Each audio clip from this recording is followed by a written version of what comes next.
Ya hasta ahorita llevamos buena parte de la introducción, 4 preguntas. No, 5 preguntas. 1, 2, 3, 4, 5 ahí. 5 preguntas. ¿Sí se acuerda cuáles son? ¿Algunas de ellas?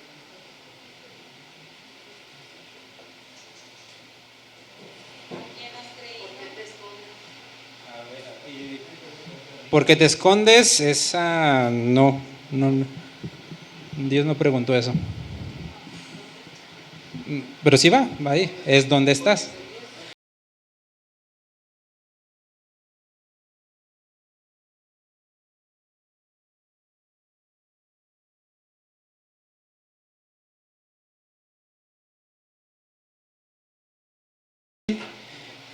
¿Qué otra?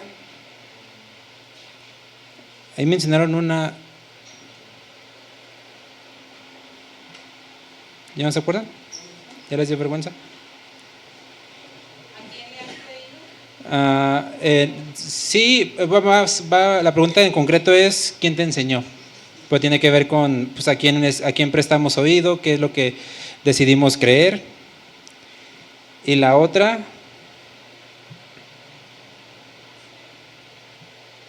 es ¿qué has hecho? ¿Sí? Que es cuando Dios va con la mujer después de que el hombre le dijo, no, pues yo no fui, Señor, fue ella. Y Dios le dice, ¿qué has hecho? Hoy vamos a ver la siguiente pregunta, Génesis 32, 27. Recuerden, el orden de estas preguntas ahorita va medio cronológico, pero no necesariamente lo vamos a ver en ese orden. En algunas partes nos vamos a regresar un poco para atrás. Génesis 32, 27. Hoy vamos a ver otra pregunta que Dios le hizo a un hombre en la Biblia y vamos a ver qué podemos aprender de eso. Amén. Génesis 32, 27, ¿ya está ahí? ¿O ya abrió Facebook? Génesis 32, 27 dice, y el varón le dijo, ¿cuál es tu nombre? Y él respondió, Jacob. ¿Sí? Hoy vamos a ver esta pregunta, ¿cuál es tu nombre? Rápidamente vamos a leer un poquito de Génesis 32 para saber quién era Jacob, en qué situación se lo estaba diciendo, por qué se lo dijo Dios. Jacob, recuerde que nació de Isaac, hijo de Abraham, a quien le fue dada la promesa, y ya conocemos un poco de eso, ¿no? Cuando estaban en el vientre, de hecho, Dios ya había dicho y había profetizado de Jacob y de Esaú, el mayor servirá al menor. Dios escogió, Dios eligió, y Romanos ahonda un poco más en eso cuando dice, no habían nacido, no habían hecho ni bien ni mal, nadie había dicho ni pío, y Dios ya había dicho, el mayor va a servir al menor. Es decir, Esaú, que aunque iba a ser el mayor, el que tenía el derecho de primogenitura, la bendición, la herencia, el pacto y las promesas iban a venir por Jacob, no porque Esaú fuera malo, no porque Dios no quisiera a Esaú, simplemente Dios quiso escoger a Jacob. ¿Sí? Entonces, en medio de todo esto, pues obviamente sabemos que en el corazón humano siempre hay esta tendencia a decir, ¿por qué él y yo no? ¿Sí? Siempre pensamos, Dios, ¿por qué Dios es tan injusto? Porque a Jacob y a Esaú, o sea, era más guapo, era más inteligente Jacob, le caía mejor a Dios. No, la Biblia dice, no habían hecho nada, no habían nacido y Dios escogió. ¿Por qué? Porque Dios quiso escoger en su gracia. Y solo Él conoce los propósitos de cada persona y de cada corazón. Y realmente pues no podemos hacer nada contra el alfarero, ¿sí? Simplemente es dejarnos rendir al propósito y reconocer que si Dios escoge a alguien es porque Dios quiso. Y eso no implica que aquella persona sea mayor que otra, simplemente implica una responsabilidad diferente. Y a veces tendemos sobre todo se da cuando se escogen algún líder, algunos líderes o algún pastor, ¿por qué él y yo no? ¿Por qué él sí y yo no? Si entendieras bien el por qué sí, tú dirías mejor yo no. Porque a veces la carga no es la misma y la responsabilidad que llevan no es la misma. Y sin duda alguna, Jacob, la responsabilidad que llevó diferente a Esaú no fue la misma. Entonces, siempre hubo un pleito ahí, porque Jacob, a pesar de que Dios ya le había dicho a Isaac que iba a recibir la bendición, Isaac iba a darle el derecho a Esaú. Sin embargo, mediante astucia, y astucia, pues en este caso mala, Jacob robó la bendición, robó la primogenitura, se hizo pasar por su hermano Esaú. Isaac bendijo a Jacob y ese derecho ya no se podía dar a alguien más. Ahora, la bendición no solamente incluía el que el padre dijera, sí, te bendigo, hijo mío, no. La primogenitura también conllevaba la herencia en doble porción que a los demás. Es decir, si a él le tocaban 1000, al otro le tocaban 2000. Si al primogénito le tocaba una doble que los demás. Entonces, pues básicamente Esaú se enojó, ¿no? Pues él dijo, me lo robaron, me quitaron mi herencia, me quitaron mi primogenitura. Y desde ahí hubo un pleito que duró años. O sea, no solo de meses, años. Porque no es de ahorita, no es de hace unos cuantos años que se inventaron los testamentos. Desde allá veíamos cómo las herencias en los hijos traía ese conflicto y ese pleito. Ese de por qué tú te vas a quedar con más, por qué yo menos, quién eres tú, ¿sí? Y bueno, sabemos que actualmente sigue lo mismo, ¿no? Porque el corazón humano no cambia. Las familias son muy unidas, pero se va el papá o la mamá y ahora sí nos peleamos por la herencia. Y ahora sí, a ver quién se queda con el terreno, a ver quién se queda con lo que sea que haya dejado el papá. Y ahí están como perros y gatos peleándose de que esto es mío, porque tú esto, porque tú tanto. Cuando la Biblia dice, o sea, la bendición es lo que Dios trae, no lo que tus papás te puedan dejar. Entonces, Dios le pregunta en medio de esta situación a Jacob su nombre. ¿Por qué? Jacob llega a un punto en su vida en el cual vuelve a encontrarse con su hermano, después de muchos años. Sin embargo, el corazón de Jacob ya había cambiado un poco, no totalmente, aún seguía perfeccionando y Dios ahí lo va a perfeccionar más, pero todavía seguía trabajando Dios en su corazón. Ya había trabajado con su tío Labán, ya había prosperado, ya había salido de con él, ya tenía a sus 2 mujeres. Y llega el punto en que Dios, sin duda alguna, lo lleva a reconciliar. Porque como cristianos, como hijos de Dios, el mandato hacia nosotros es, en cuanto dependa de ustedes, estar en paz con los demás. Entonces Dios nunca nos va a dejar en rencilla con los demás, o nos va a hacer arreglarlos, o nuestro corazón se va a endurecer a la voz de Dios. Por lo tanto, Jacob fue llamado a reconciliarse con su hermano. En medio de todo esto, pues Jacob tenía miedo, porque su hermano era un hombre de casa y Jacob no. Su hermano era un hombre de pelea, de guerra, fiero, y su descendencia también fueron así, y Jacob no. Jacob usaba más la astucia. Ideó un plan para encontrarse con su hermano, en el que dijo, la mitad del campamento se va para allá, la otra mitad para acá. Si a alguno de nosotros nos persiguen y nos matan, pues el otro campamento huye, ¿sí? Porque le fue dado aviso que su hermano venía con creo que 400 hombres.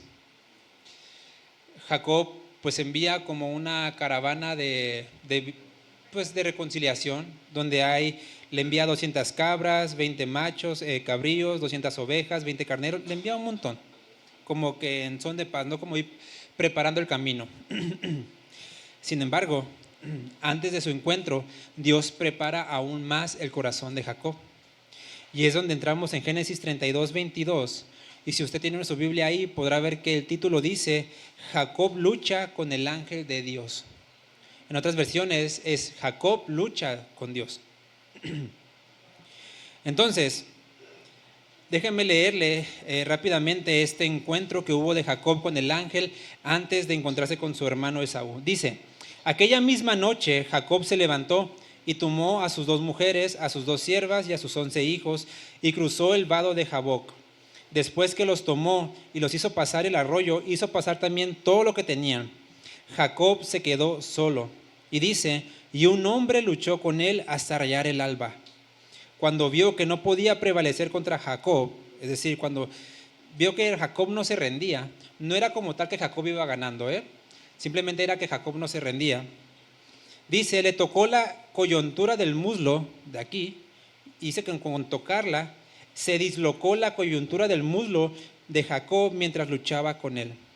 O sea, para que vea la fuerza de este varón, ¿sí? Porque a veces malentendemos cuando dice que no podía, o sea, que no podía durar contra Jacob, no era que no tuviera la fuerza, no era que Jacob estaba muy fuerte, sabemos y conocemos pues que no era un hombre de guerra, de pelea, simplemente tenía una voluntad muy fuerte, una voluntad muy férrea, a la cual se apegaba mucho y decía, o sea, no me vas a tirar, no, o sea, no me voy a rendir.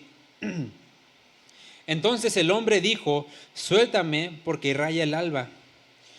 Y dice, no te soltaré si no me bendices, le respondió Jacob.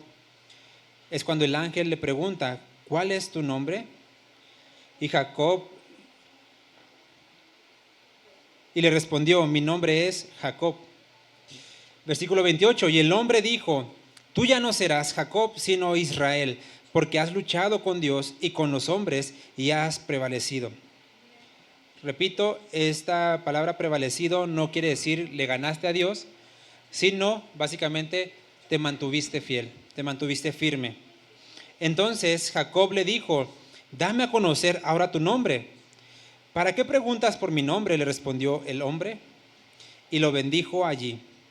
Y Jacob le puso aquel lugar de nombre Peniel, porque dijo, he visto a Dios cara a cara y ha sido preservada mi vida. El sol salía cuando Jacob cruzaba Peniel, y ponga atención en esto, y cojeaba de su muslo.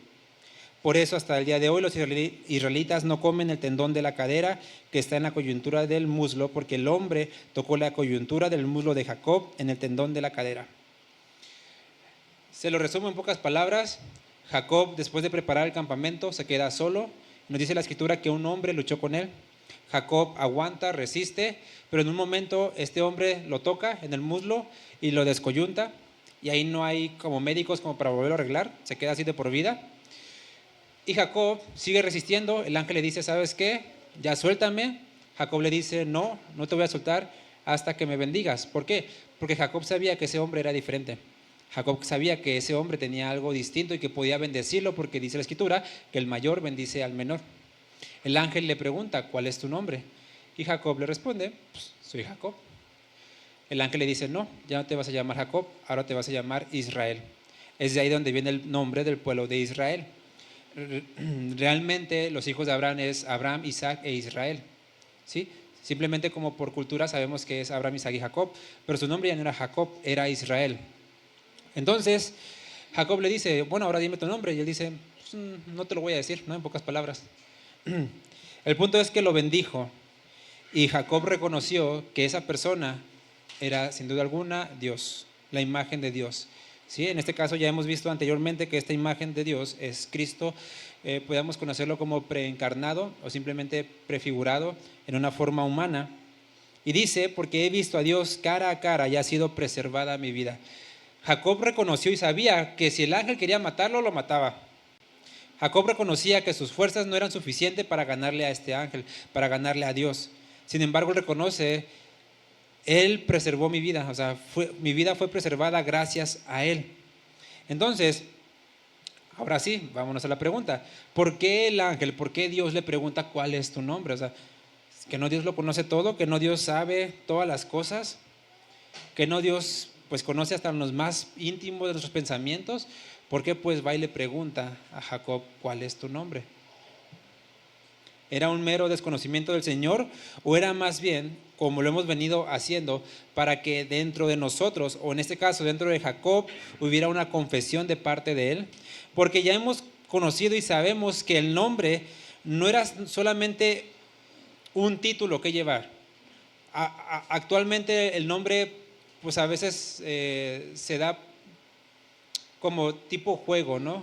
Como pues ponle nada más así como caiga, ponle Goku, ponle Batman, ponle lo que sea, ¿no?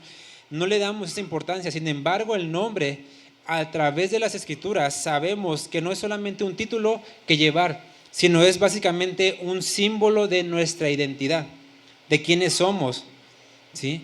Un símbolo de nuestra vida, en este caso, lo que expresa nuestra vida, lo que expresaba la vida. No era solamente una declaración de quién es esa persona, sino una declaración de lo que es esa persona, ¿sí? El título no solamente era para definir a alguien, sino para describir las características de esta persona, cómo era esta persona, qué es lo que hacía o bajo qué circunstancias incluso había nacido. ¿Sí me entienden? Entonces, es evidente en la Biblia que el nombre para Dios es importante. El nombre por el cual nos llamamos, el nombre por el cual nosotros nos expresamos o revelamos nuestra identidad es importante para Dios porque es parte de nuestra esencia de quiénes somos. No solamente de cómo me llamo o cómo me llaman, ¿sí? Por eso sabemos y conocemos que a lo largo de la Escritura, incluso Dios mandó a ciertos profetas, como en el caso de Oseas, a ponerle nombres específicos a sus hijos o a sus hijas, como un símbolo de profecía de lo que estaba pasando en ese momento Israel, ¿sí? También vemos ejemplos de personas que no directamente de parte de Dios nombraron a sus hijos, sino que bajo la circunstancia en la cual ellos habían concebido, si había riqueza o si había amargura o si había dolor, era como ellos expresaban esto. Tan solo Lea, la esposa de Jacob, le puso algunos de sus nombres a sus hijos mediante el dolor que expresaba. Ella decía, le pondré este nombre porque quiere decir que mi esposo ya me va a amar porque le di hijos, ¿sí? Veía que no, luego le ponía otro nombre, ahora sí, Dios me ha dado gracia porque tuve más hijos que a la que él amaba, ¿no? Y ese era lo que significaba el nombre para sus hijos. Entonces, al considerar la pregunta de Dios hacia Jacob, básicamente Dios le está preguntando quién eres. O sea, no era solamente un cómo te llaman, cuál es tu nombre, sino tú quién eres, cuál es tu identidad, qué es lo que te identifica a ti. Jacob le dice, pues me llamo Jacob, ¿no? Y suena simple, pero es que la raíz del nombre Jacob es básicamente el que engaña, el que suplanta o de forma específica el que agarra el talón. ¿Por qué?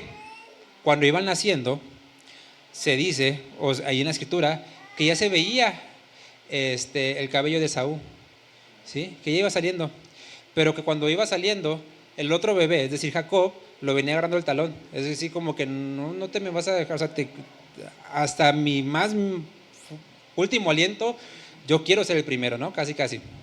Entonces, como lo vieron nacer de esa forma, pues por eso le pusieron ese nombre, ¿sí? Esaú, por ejemplo, significa rojo en hebreo.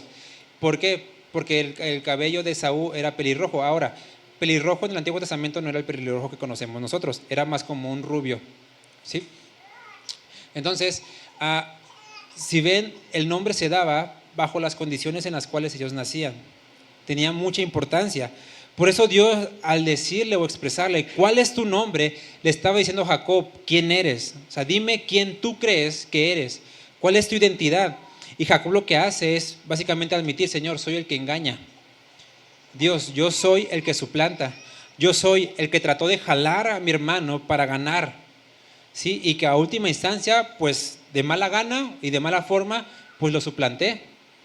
Porque recuerden que Jacob se había vestido con pieles de animales para suplantar la identidad de su hermano, ¿sí?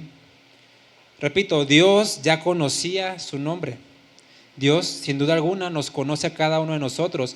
Pero lo que él quería es que Jacob, en ese momento, pues en un momento ya de dolor, porque ya estaba sufriendo, imagínense que te disloquen aquí el muslo, si a veces con correr tantito o hacer poquito ejercicio ya andamos adoloridos, en medio de esa debilidad, Dios quería que reconociera, dime tu identidad. Por eso muchas veces Dios nos lleva a situaciones difíciles. Porque desde un principio, antes de haber luchado con Dios, antes de haber peleado, forcejeado con Él, de haber sido dislocado el hombro, Dios simplemente le pudo haber aparecido como apareció con otros hombres y preguntarle, ¿cuál es tu nombre? Sin tanto, vamos a decirlo así, show, merequetengue, problemas, aflicciones, situaciones fuertes, porque Dios utiliza la adversidad, el sufrimiento, los problemas para llevarnos a evaluar nuestras vidas y reconocer delante de Él quiénes somos. ¿Por qué? Porque Dios es muy malo. Dios es tan malo que la única forma en la cual nosotros podemos rendirnos ante Él es mediante el sufrimiento, o es la terquedad de nuestro corazón, que solamente a través del sufrimiento es como reconocemos quiénes somos delante de Dios. ¿Cuál de las dos crees que sea mejor?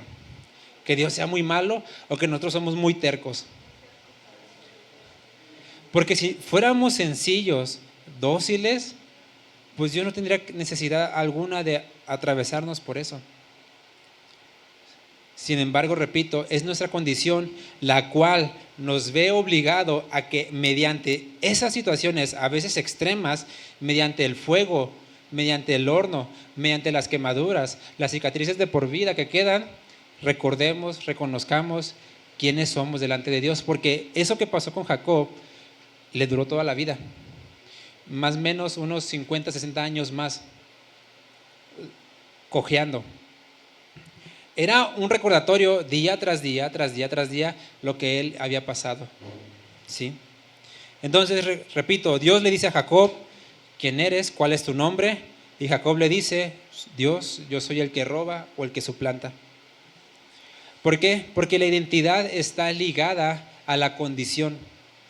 Es decir, Señor, yo lo que hago, mi condición es esta.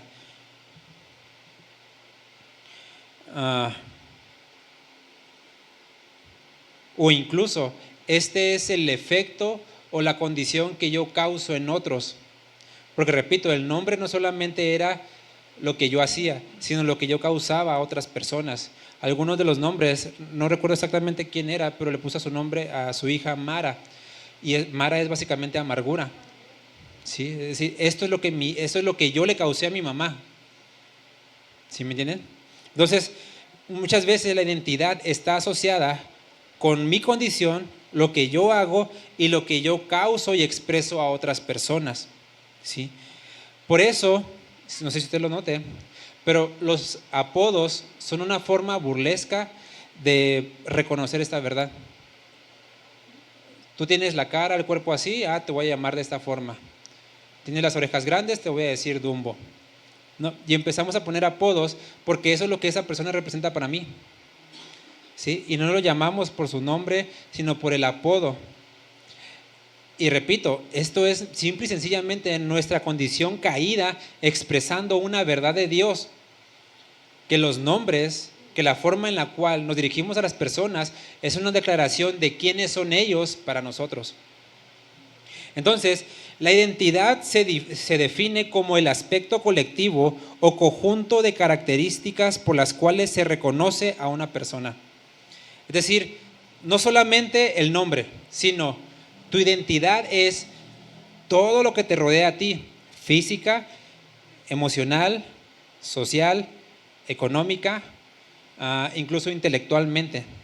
Todo eso es lo que tu identidad representa.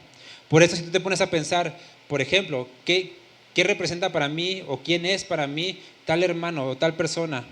Y tú te pones a pensar en sus características, en su forma física, en lo que hace. Porque todo lo que somos es un conjunto de nuestra identidad. Ahora, esta identidad, desgraciadamente, está caída, ¿sí? Por eso Dios lo que nos lleva es, a ver, primero reconócete quién eres tú. En Hechos 11:26, hablando de la iglesia, dice que estuvieron en Antioquía por un año y en ese lugar a los discípulos se les llamó por primera vez cristianos.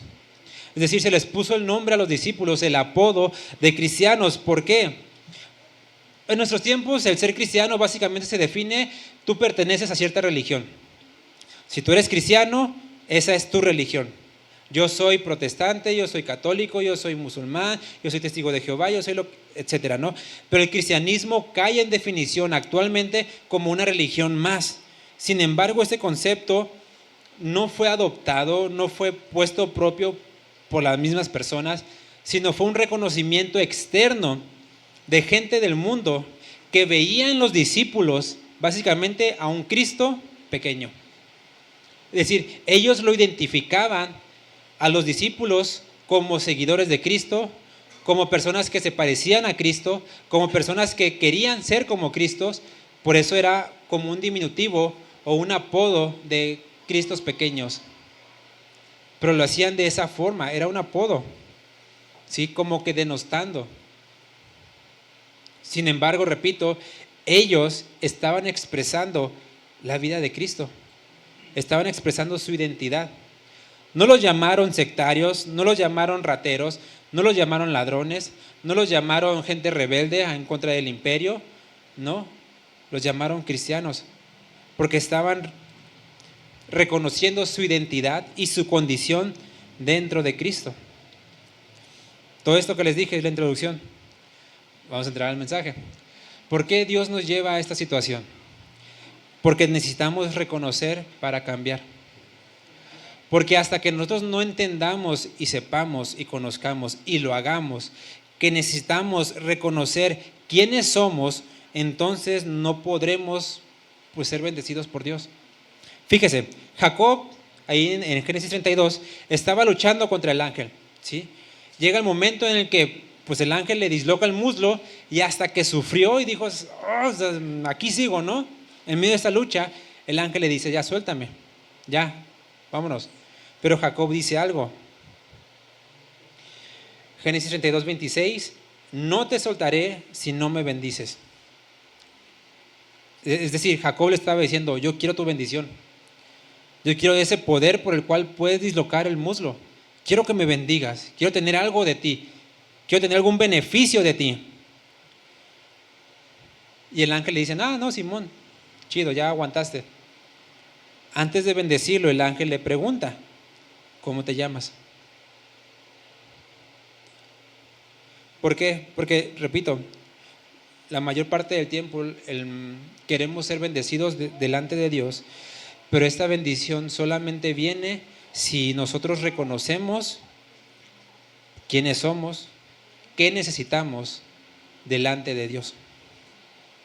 Porque es fácil, no, sí, dame, trae para acá, bendíceme Dios, dame acá y acá, pero yo no te voy a decir quién soy, a ti que te valga mi vida, a ti que te importe un comino qué hago, cómo lo hago y quién soy, simplemente dame.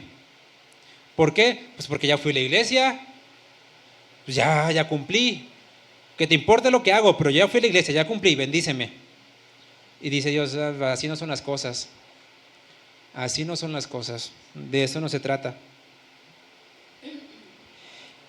Al confesar el nombre, fue hasta que confesó, hasta que reconoció, yo soy el que roba, yo soy el que suplanta, yo soy el que engaña, el que estafa. Fue cuando Dios le dijo, ya no serás esa persona, ahora tu nombre será Israel.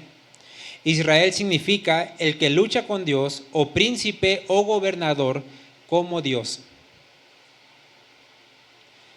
Es decir, lo estaba bendiciendo, le estaba declarando una bendición que venía de parte del Dios. Y este acto, eso que pasó con Jacob, marcó un antes y un después.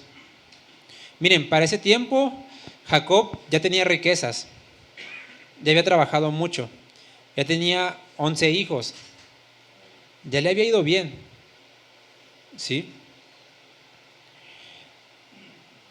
Pero aún le faltaba conocer a Dios, aún le faltaba un encuentro con Dios, aún le faltaba, podríamos tomarlo de esta forma, un nuevo nacimiento. Porque ahí en ese momento murió Jacob. En ese momento murió Jacob y Dios le dice, ya no eres Jacob, Jacob ya murió, ahora eres Israel. ¿Ok? Vamos a verlo así, como un reflejo de que nosotros a veces creemos que porque me va bien en el trabajo, que porque oro, y Jacob hasta ese momento llevaba una vida recta delante de Dios, a su parecer, a su entendimiento, a lo que le habían enseñado, había entendido, Dios lo había bendecido, Dios lo había prosperado, pero podíamos ver que aún no había tenido como que este encuentro que ya habían tenido sus padres, este reconocimiento de que todo lo que tengo sin Dios es nada. Porque para ese tiempo, ¿qué más que necesitaba? No necesitaba nada más. Ya tenía lo que necesitaba, lo que quería. Sin embargo, dijo aún todavía, pues ahora sí que Dios bendíceme. Bendíceme. Porque, repito, incluso ya había tenido el hijo, ya había tenido a José, ya había dado luz Raquel, la que amaba. Sí, ya tenía un hijo de la persona que más amaba. Podríamos decir que tenía la vida resuelta, pero aún había cosas de carácter que tenía que solucionar. La reconciliación con su hermano, el pedirle perdón. Y vea, esto es curioso. Tenía que ir y pedirle perdón por algo que Dios le había prometido que iba a hacer. pero que hizo Jacob en sus fuerzas. Que Jacob lo hizo mediante sus términos. Al final de cuentas, Jacob pudo haber dicho: a ver, Señor, tú prometiste que Esaú me iba a obedecer, que me iba a servir a mí. Pues fue lo que hice, hacer tu voluntad. Y a veces Dios nos promete cosas, nos hace promesas, sueños con nosotros, metas, pero dice Dios, es bajo mi término.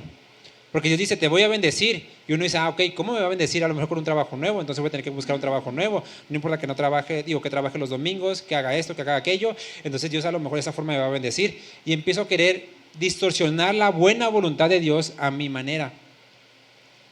Jacob, así, de forma sencilla, ¿sí o no hizo la voluntad de Dios?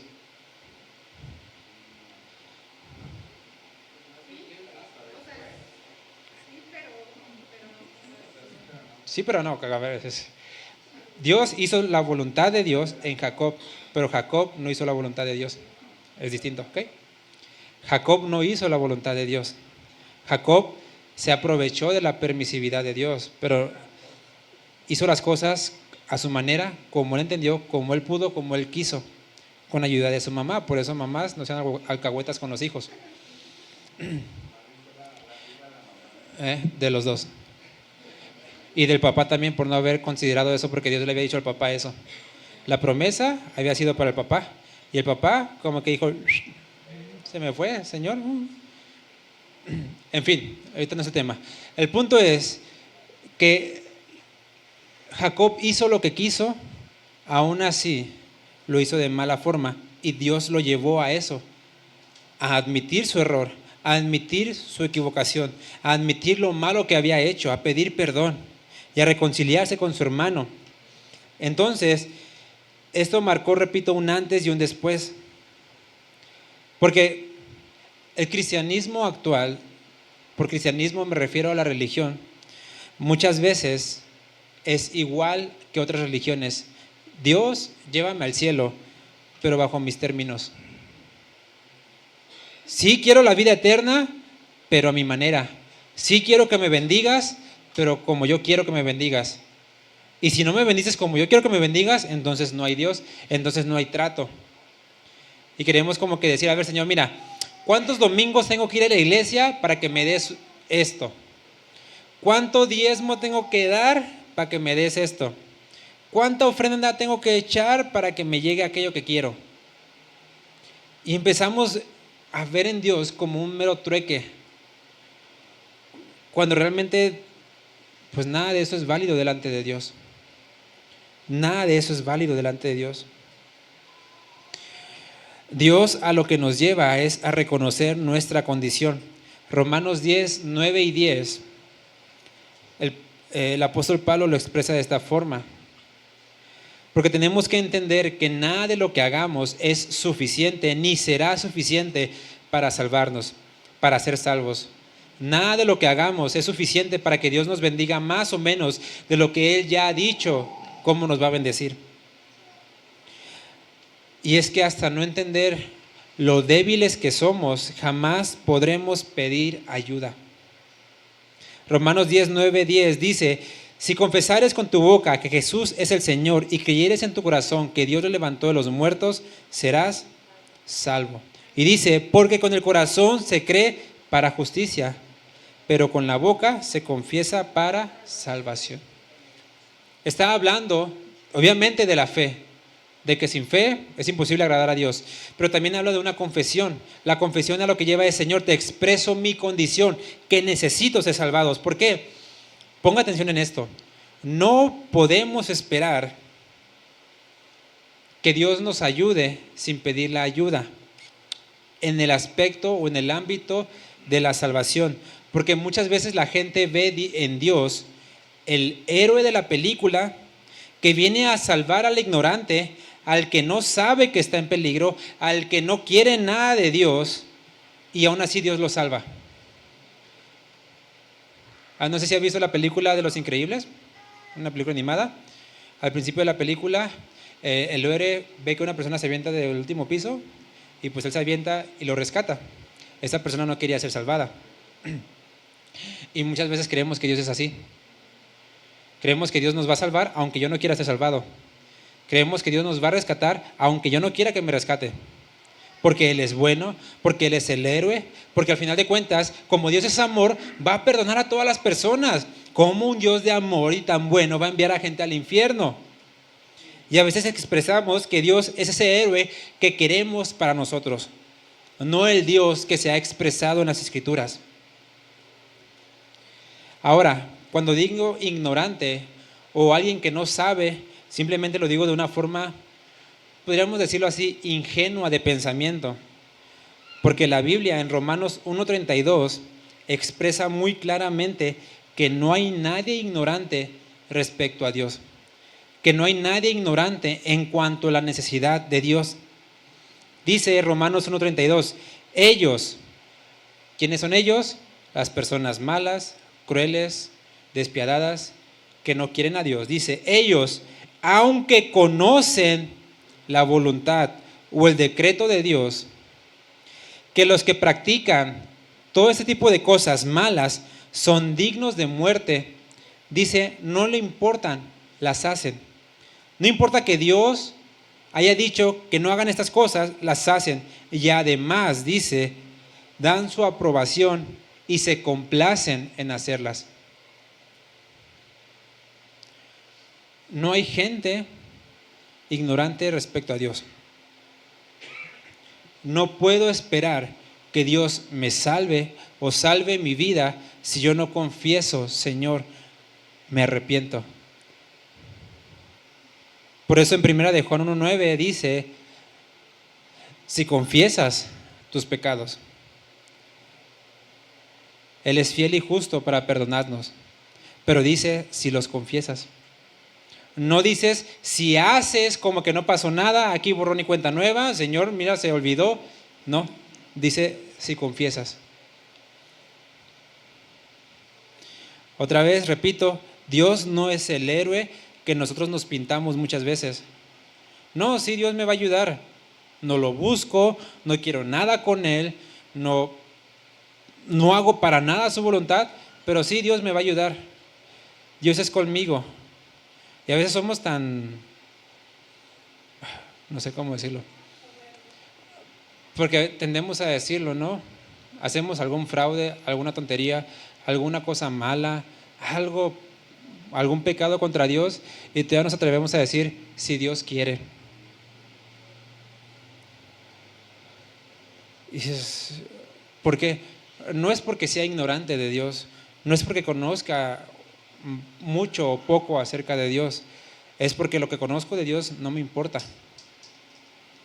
No es si soy un erudito de la Biblia, si me sé muchos versículos o pocos versículos, es que lo poco que sé no me importa. Lo poquito o mucho que sé no me importa. Por eso, repito, a veces somos con un pensamiento tan malo, por decirlo bonito, que incluso para pecar decimos, si Dios quiere. No. Un ejemplo así tonto, torpe, podría decir casi, si Dios quiere, no embarazo a mi novia.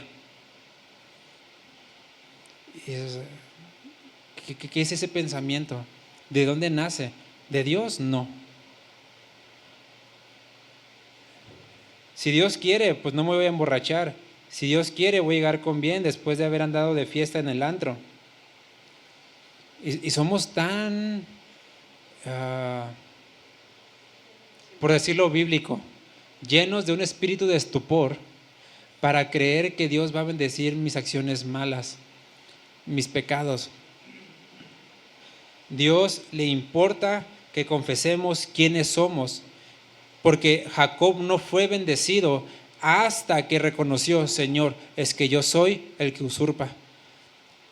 Jacob no se iba a reconciliar con su hermano hasta que se reconciliara con Dios en lo que había hecho. Jacob iba con su hermano a reconciliarse, pero Dios dijo, a ver, espérame primero, el asunto es conmigo. Porque, ¿qué creen? Pecamos contra el hermano y contra Dios, pero primero pecamos contra Dios. A quien ofendemos es a Dios. Y hasta este momento, si usted lee la Escritura, no había o no ha habido como esa confesión, ese reconocimiento o esa parte de Jacob en la cual expresara a Dios: Señor, lo que hice de robarle a mi hermano la primogenitura estuvo mal. O sea, hasta ese momento no había pasado algo así. Pero fue en esta condición cuando Dios le hizo ver: a ver, chécate primero, porque tú y yo tenemos cuentas pendientes. Si bien vas a reconciliarte con tu hermano, qué bueno, pero tú y yo tenemos cuentas pendientes.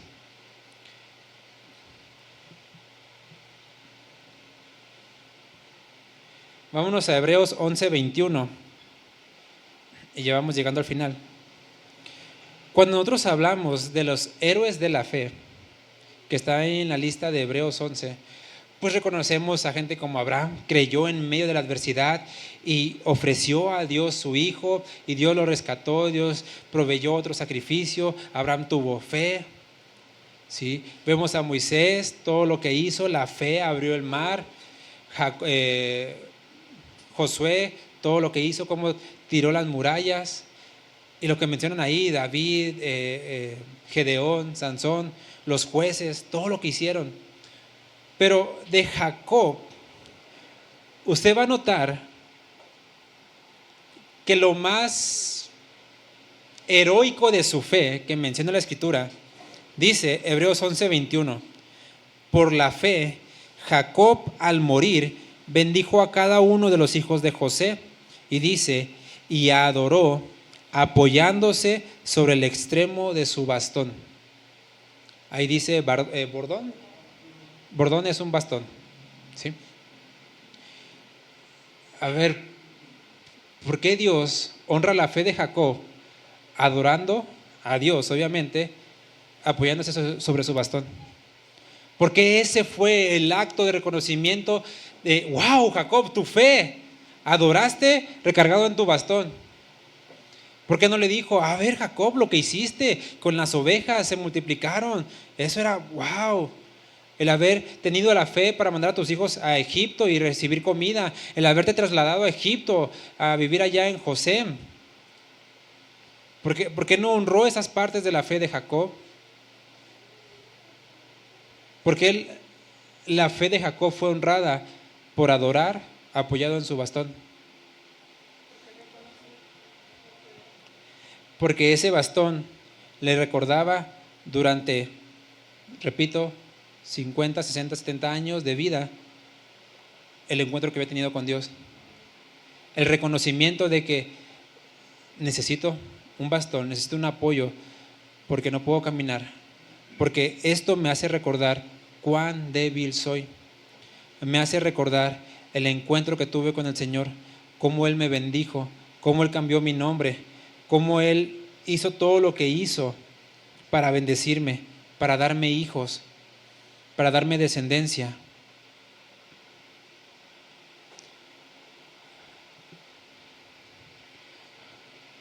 El mayor acto de fe de Jacob fue el vivir una vida reconociendo su debilidad. El mayor acto de Jacob fue adorar a Dios reconociendo su condición. ¿Usted cree que a Dios le importa? Bueno, o sea, sí le importa, pero ¿cree que se fija más en las cosas externas que en la condición del corazón?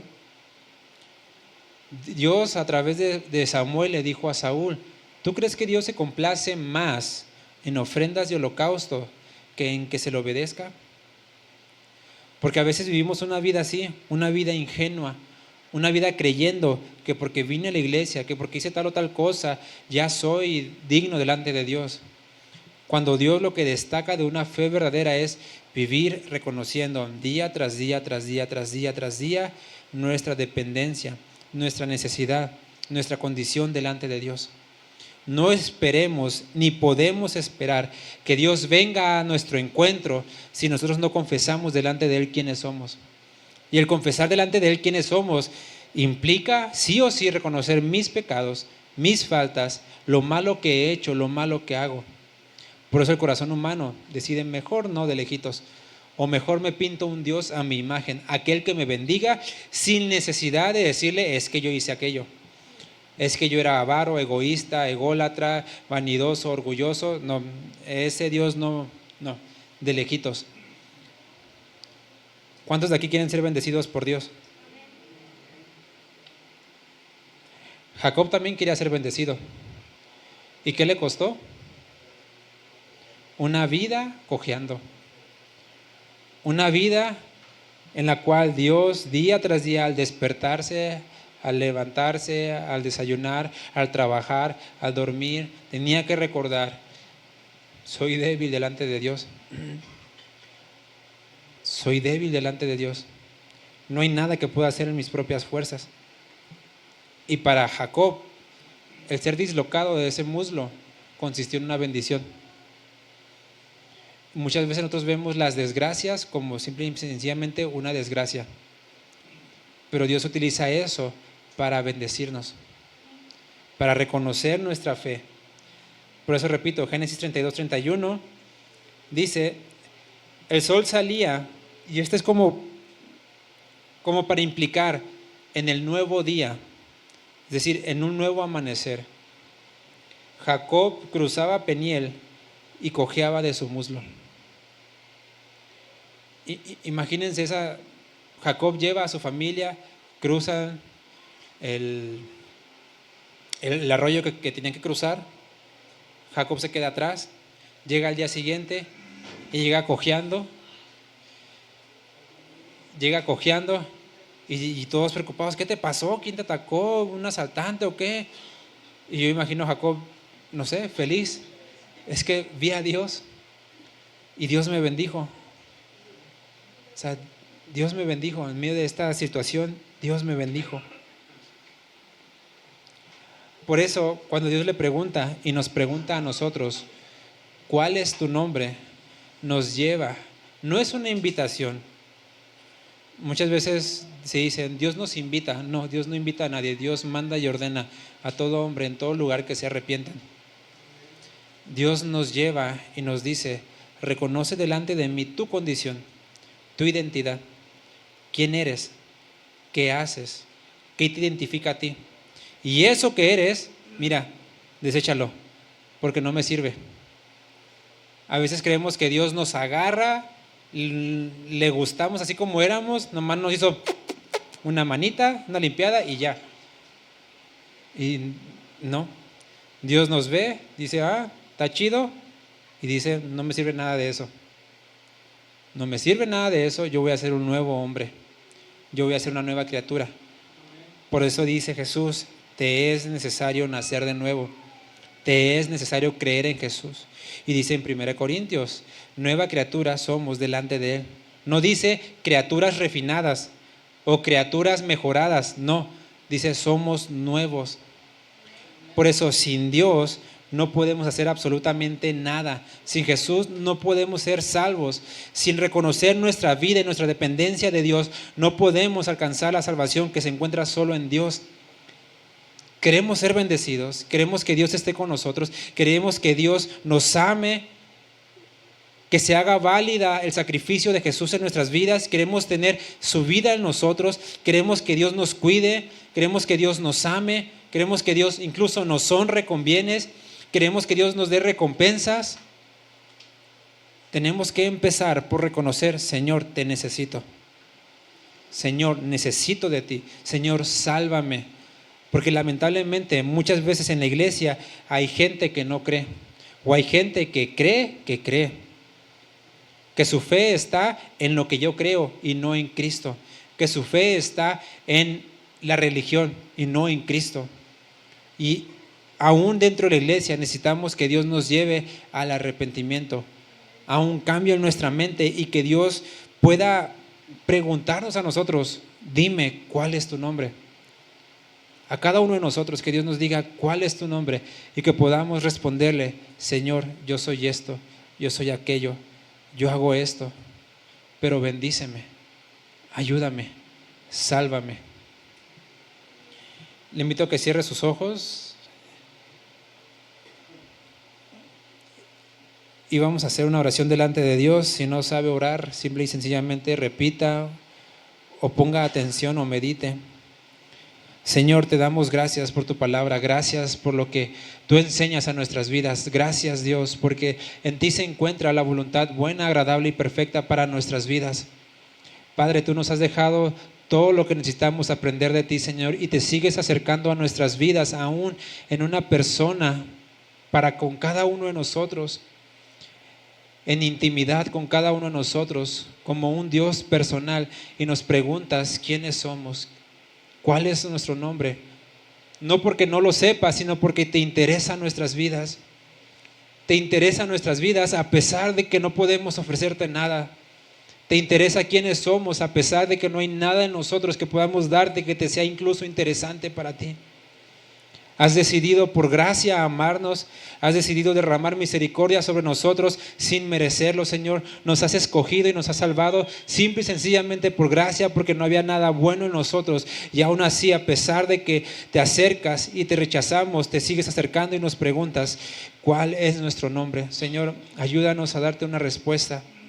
Por favor, cambia aquellos corazones endurecidos, cambia aquellos corazones que no quieren nada de ti por un corazón de carne, para que pueda recibir tu palabra y que podamos dar una respuesta como iglesia a ti, Señor, y reconocer nuestras faltas, nuestras debilidades, lo malo que hacemos, para que tú vengas a salvarnos, Señor. Tú nos has amado, has provisto a tu Hijo para sacrificio en nuestras vidas, y a pesar de todo eso decidimos decir que no. Ayúdanos, Señor, a no ser incrédulos. Ayúdanos a no desechar tu mensaje. Ayúdanos a no desechar tu palabra, y que podamos creer y confiar en ti de todo nuestro corazón. Gracias porque tú nos has amado con amor eterno, y aún sigues tocando, Señor, a nuestro corazón. Aún sigues hablando a nuestras vidas, y te damos gracias, Padre, por todo eso. En el nombre de tu Hijo Jesús. Amén.